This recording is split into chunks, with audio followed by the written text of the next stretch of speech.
সর্বোত্তরের জেলা পঞ্চগড়ে শীতের আগাম বার্তা। দেশের সর্বোত্তরের জেলা পঞ্চগড়ে আশ্বিন মাসের শুরুতে ঘন কুয়াশায় ঢেকে যায় চারপাশ। রাত থেকে সকাল পর্যন্ত ঘন কুয়াশায় মোড়ানো থাকে চারপাশ। আবহাওয়া অফিস সূত্রে জানা যায়, দিনের বেলায় তাপমাত্রা সর্বোচ্চ 35 ডিগ্রি সেলসিয়াস পর্যন্ত থাকে। আবার রাত হলে তাপমাত্রা নেমে যায় 27 থেকে 25 ডিগ্রি সেলসিয়াসে। তবে দিনের বেলায় গরম থাকলেও রাতের বেলায় অনেকটা ঠান্ডা অনুভব হয়। এলাকাবাসী জানান যে আশ্বিন মাসের শুরুতে এবার শীত নামা শুরু হয়েছে। এবার শীতের প্রকোপ কিছুটা বেশি থাকতে পারে। এখন থেকে যে পরিমাণ শীত নামা শুরু হয়েছে, শীতকালে আমাদের বাঙালিদের জন্য একটি বেশি আনন্দের হয়ে থাকে। কেননা শীতকালে গ্রাম অঞ্চলে অথবা শহরের বিভিন্ন পরিবারে বিভিন্ন রকম পিঠাপুলির আয়োজন করা হয়। তাছাড়াও শীতকালের কুয়াশা মূলত সকালকার না ভালো লাগে।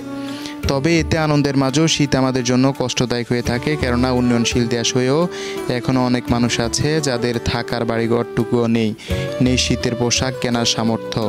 Desk report, Bartadesh news, Dhaka.